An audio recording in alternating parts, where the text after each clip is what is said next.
Hey, Push, this is Mr. Narimatsu. Come with the screencast for the Period 3 Khan Academy, the French and Indian War, and also more English control.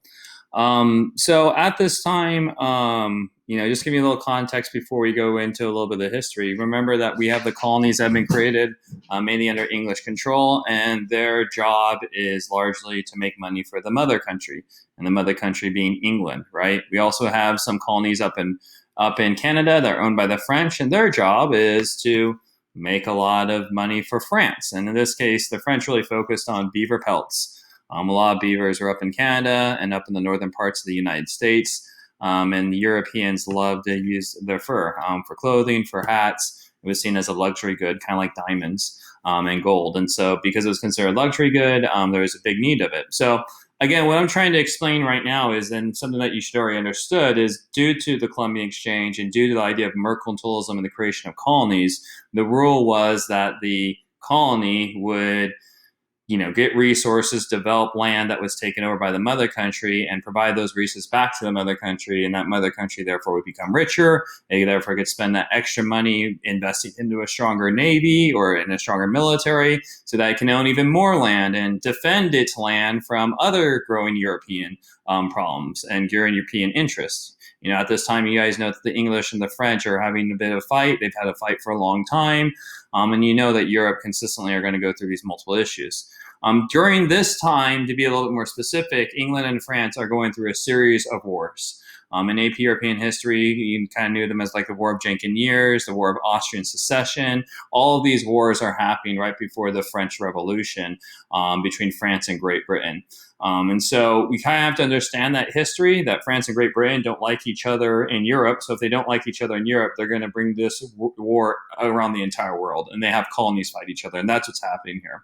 So the French and Indian War, also known as the 7 Years' War, really was the French and the Indians kind of unifying here against the British and the colonists. Now, you're going to learn that that's a little bit of an understatement during that time, because there were definitely Indians working with the British colonies, right? And one of the British colonists is going to be a very important guy. He's called George Washington.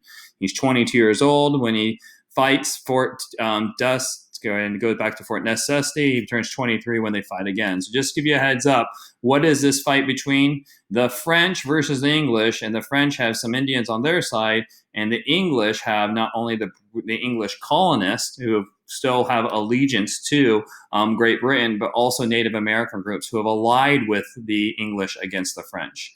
You'll learn the different interests about the Indians and why they chose which side. And kind of breaks down this idea of what we kind of start bringing them into what we call monolithic group, that we think that all Native Americans did the same thing or thought the same way. They're all different groups doing different things at different times for different reasons. So you'll learn a little bit about that. One of the most important things that happens during this time is basically the English win. But the English create this thing called the Proclamation Line of 1763 that's going to stop people from going over. This is going to be a major frustration of colonists. We've already kind of learned about one guy called Bacon getting a rebellion in Virginia as he moved west into Indian land. And that was kind of the idea of the British after they win. They win all of this land. You can see all this land over here, but they say, you know what? We are not going to allow our British colonists to come over here and develop it because it's just too risky.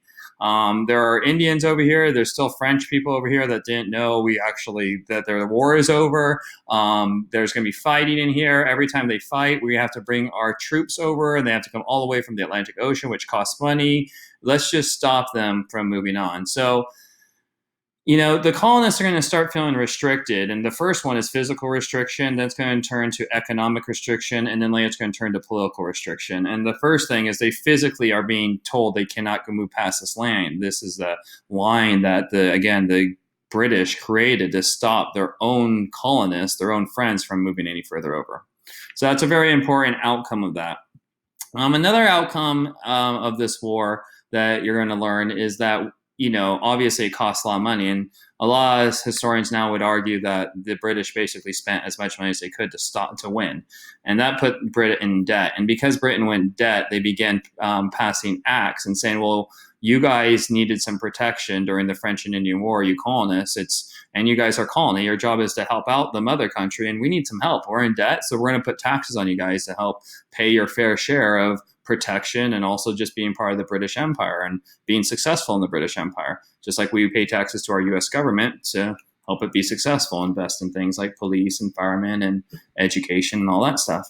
So a series of acts come in. One of them known as the Townshend Act that you're going to focus on. I mean, you can see that impose duties. Duties is a tax, the word tax, on British china, glass, lead, paint, paper, and tea imported to colonies, right? One of the most famous ones is going to be the Tea Act, which is going to lead to the Boston Tea Party. Right? We're not going to go into every single one of these acts, and you can go further into Stamp Act or any of these other ones if you want to. But the idea is this: that the taxes were in place on all types of things.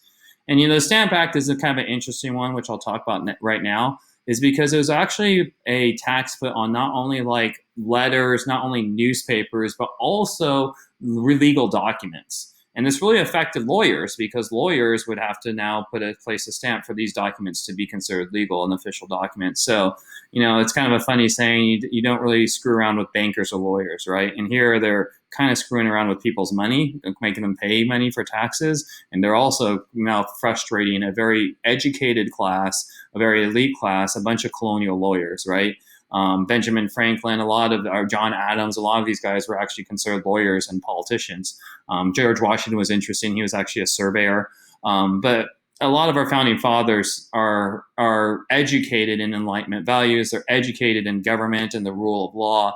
And you're just frustrated. You just pissed off a bunch of people that are probably going to organize really well against you. Okay. Later, the Intolerable Acts happened. This is a little of a video, a cartoon.